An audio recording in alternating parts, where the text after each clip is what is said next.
am so excited to record this podcast today. I want to welcome Eric Stone to the show. And Eric has just wrote a new book that I just got in the mail yesterday, and it's called Jumpstart Your Workplace Culture, a roadmap for igniting high performance. And Eric, what I love is the jumper cables for a battery of a car on a cup of coffee. My husband's a mechanic, so he was like, that's really cool. So yes, as a fellow new author, I join you in sincere congratulations. And I just hope you're basking in all the success of your new book. Well, Deb, it's a pleasure to be on your podcast and share my message as well.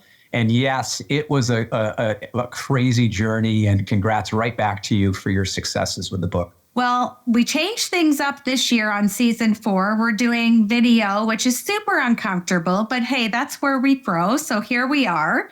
And I'm not reading bios this season for my guests because I like our guests to give our listeners, which are in 65 countries, we're very proud of that. I want you to give an overview to our listeners of who Eric is and what brought you to the show. And then we'll get into my leadership questions. You bet. Well, I'll give you a nice little story so I grew up in Western Massachusetts. My father was a textile salesman, and he would come home at night when I was about 12 years old, and I'd eavesdrop hearing all his stories about his ups and downs of his travels. And I was hooked early. And then my mother was a teacher, and she was all about coaching, training, and developing, and always giving. And I kind of took the two of what they were really good at and just had this love of business. I loved any business movie, any sports movie, anything about getting a group of individuals together to create something special, but doing it for an extended period of time. And I eventually went to college in Rhode Island at Roger Williams University with a business degree. I met my wife at Roger Williams, so it was a special place. And since the Boston Red Sox at the time weren't hiring for a general manager right out of school, I figured, well, let me see what's out there. It's funny enough, they just filled a position like a week ago, which is kind of funny, for their new GM. And I landed really lucky with a powerful company called Enterprise, at that time, Enterprise Rent-A-Car, which transitioned into Enterprise Holdings, Enterprise National and Alamo. And they actually just did a name change to Enterprise Mobility.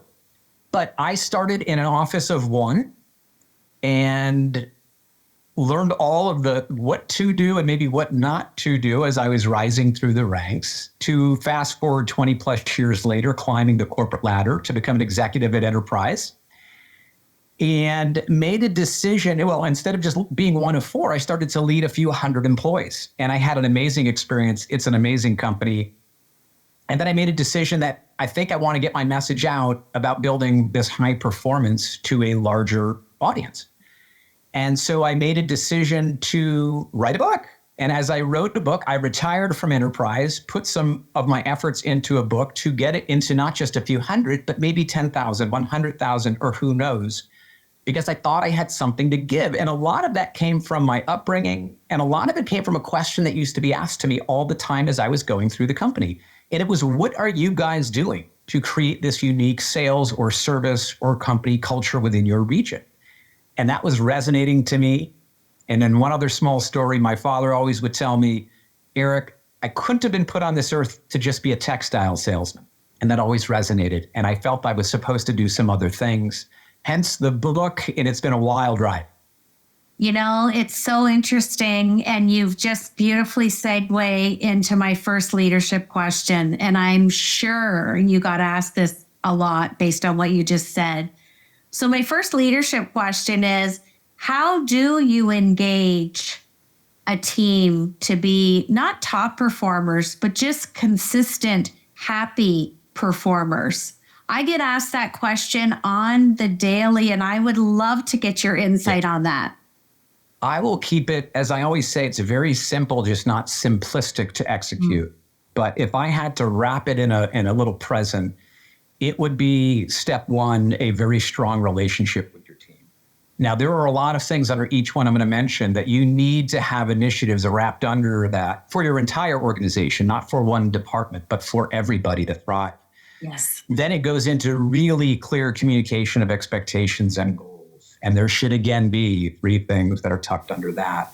It is an atmosphere of the training culture, giving individuals the right material, equipment, and information in order to achieve this desired outcome. So a constant learning experience. It is knowing and growing personally and professionally together. And what are those things that you instill with your team? And then how do you reward it? And I use two terms. One, how do you recognize effort? Because you always want to recognize the effort, but how do you reward excellence? And I think under each of those, that is a nice, simple way to do it. I will tell you, it's not so simplistic to get everyone in your organization to be aligned with it. And so those are a couple of simple things that I would recommend that people do. Well, and I love the first one, connection. My definition of heart-centered leadership is honoring your connection with people. And from a sales perspective, the great acronym, what's in it for me? Definitely not. And also to not even have any forward thought about reciprocity. And I think that's so important. And so now I'm just even more excited to dig into your book. Okay, my second question has permanent residency on the show. We have asked over 250 leaders this question. Candor and humor is allowed, but I'm going to remind you it's a 30-minute show, Eric.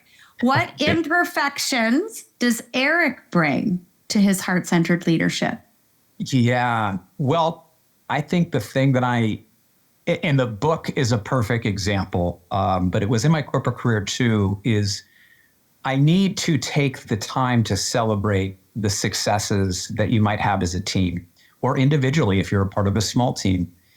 And you get, for me, so focused and disciplined. And I had to be growing up. I was one of those, the smallest kid in my class. I would get cut from a team, but then find a way to get on the next team. And so and with the book, first marathon, as you know, Deb, is we got to write the book. And you really should be celebrating the fact in between those milestones of writing it. But now you got to market it. Okay. And then and sometimes I can get so wrapped up into what's next that I need to do a better job and enjoy the moment, celebrate it with my team, my family, my friends. I couldn't have done this whole journey alone. There were so many people who allowed me to be where I am today.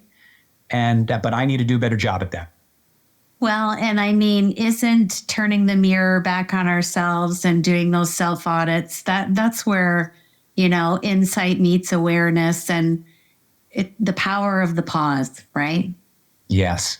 So our homework will be to have an offline call to make sure you've got that booked and you're doing it right. So I'll look forward to the to be continued. That's great. Sounds good. Well, I want to give you some context before I kind of frame my next question. So when I'm going into companies, a lot of times as an external person, I feel that I need to work a little bit harder to gain trust and rapport because I'm the new kid on the block coming in from outside. And I ask a simple question. If you could describe the pulse of your organizational culture in 3 words, what would it be? And I would love to know how you would react to a question like that. And what's a similar kind of framing or questioning or even strategy or more modality that you can share with our listeners that you kind of find is tried and true? Oh, I love that question. And if I were to answer it in 3 words, it would be behaviors and action. It was, to me, that's what it's all about. You have these values that are listed. Everyone has them. How do you live them and align them? And when there is no gap in that, that is organizational culture at its finest. So when I would go into organizations, I love just, it's a kind of a blank slate. I think the question I like to go to is I love knowing what their priorities are. I just love to know what are the things that are really important to you. And it's so interesting again, simple, not simplistic, that whether it's a board and you're working with a board, and you ask them to describe the mission, vision, and values of a company, it is amazing. Even those engaged within come up with a variety of different things. And that is where things get complicated. Yeah. And so I like to just find alignment, and you can learn a lot when you get constant three things. Here's what they are. That's when you know you have something pretty special. Well, and when I get those three words back from 25 plus people, it paints a picture real quick. And it's Yeah. like you said, behavior and action. And words can be one thing, but if the behavior doesn't match, the beauty is finding the disconnect and building the connection. So we're so aligned in our thinking and our strategy. We just come at it in a different way. It's nice to share this space with you, Eric Stone. I'm Well, loving thank you. it.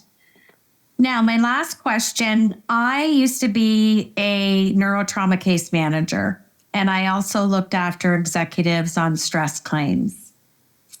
And I lost 5 of them many years ago, and I talk about them daily. So my last question to you is, I view corporate wellness now post-COVID as how we look after our teams, our employees, mental health, physical health, the whole being, as opposed to pre-COVID when I used to mitigate these claims and corporate wellness happened when something went awry. How have you, and this is for all the younger Erics in the world looking to climb that corporate ladder, what advice would you give to any young leader looking to become an executive? How do you climb that ladder and maintain, I don't want to say balance, let's say integration of work and home and maintaining your own health so that the corporate wellness is always first and foremost? Yeah, really another really strong question. And I'll keep it really simple. For me, there were 3 things I always focused on. And step 1 is the discipline to know the priority of sleep. And I know people are like, oh, really? Or I prioritize. I knew personally I was not myself if I didn't get the right amount of sleep. And so as hard as I went at it, and I went at it hard because I loved what I was doing, come 9:30, 10, Eric was he was getting his rest because I needed to be my best for my team. So for me, a little selfish saying for me, that would be the first thing that, make sure when I look at greatness, the great ones tend to have a good sleep pattern. The next is you gotta stay active. And again, this is even, so for me, it's cardio work. It's something that makes me, my mind and body. So now my mind was sharp because of sleep. My body, and I'm a skinny kind of dude, but it made me feel right. Yeah. And then for me, it is career mapping. And okay, where am I looking over the next X amount of time, and how can I get mentors to help and get me there? There's no chance I am who I was able to be part of without the guidance, whether it was out of work or in work. And so first take care of you, and then have others guide your path, but have a clear, focused, disciplined approach to it. And I think if you can do that, and I call it in the book culture carriers, you've got to kind of become that culture carrier and have others also be your voice. And that's how you will get well known, by doing the right thing. Absolutely. Absolutely. So a little joke in my family and vulnerable moment for all my menopause listeners. I, like you, I am an Olympic sleeper. That's what my friends and family, it's a precedent for me. And I remember for years, my husband would say, why are you going to bed so early? And I'm like, because I know that I need X amount of sleep. And I'm one of those people, like I meditate, then I go to sleep and I sleep for the whole night. Like I'm out. But I resonate so much with that. And I don't let anything interfere with it. So you're the first person that's talked about that on the show. And so I'm gonna bring you into that Olympic sleeping club with me. So I love that Olympic sleeping club. We're rare, Eric. I will say, if there were 2 things that I saw as opportunities of coaching a lot of employees, I would stick to please get some really strong time management skills. And that doesn't mean just being right with the time, but the energy you put into that. And so they kind of cross over. And then don't be afraid. You have to learn how to have difficult conversations. Yeah. And those are usually two reasons of all the management folks that I was helping guide. It was they just couldn't get as organized as they would have liked to. And when they did, they just couldn't hold someone accountable or have that tough conversation. It doesn't have to be delivered poorly. It's important how it is delivered. And I think if you could do those two things, those are critical to those who are entering. I have 11 nieces and nephews. Oh, wow. All pretty much to Gen Z. They're all just, that 20 to 30 something. And so that is the biggest guidance that I try to give, as well as my son who works for my old region I used to run within enterprise, so small world. Oh, that's a full circle moment. Yeah, absolutely.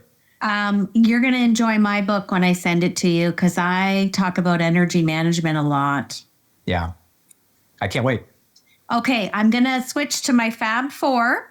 These are just 4 fun questions. We don't want you to think. We just want to know what's on top of that brilliant mind of yours. Okay, that's a stretch. Okay, first question. If I ask you if there's a word or a phrase that shows up daily in your leadership, what would it be? I would say that there might have to hopefully be 2 to tell me more. And what was your thought process? Now that could be perceived as negative, and it's not. What happens in a lot of times in business is before just saying that's not right or what are you doing, a lot of times they have a reason why they made that path. Yeah. And the moment I understood their decision making, it changed what I might have actually thought. I had to learn to listen. And so I like those 2 approaches. And a nice way to frame inquiry. Yeah. Right? Yeah. I like that. Okay, second question. You cannot use your own book, just a little context. Share with us a book that you've read at any time or juncture in your life that was really impactful. What was the title of the book and who was the author and how did it impact you? Yeah. Strong question again here. I would probably go to one of the first ones I read. There are so many great ones, so it's hard, but it was First Break All the Rules. Marcus Buckingham, I think there are 2 authors. I know Marcus's name from the Gallup stuff. And what I learned from it was to kind of double down on people's strengths and not worry too much about what they might not be doing well or those weaknesses. And there were a bunch of different messages, but I think why it was so important is because early on in my management career, I had a lot of things I needed to do better.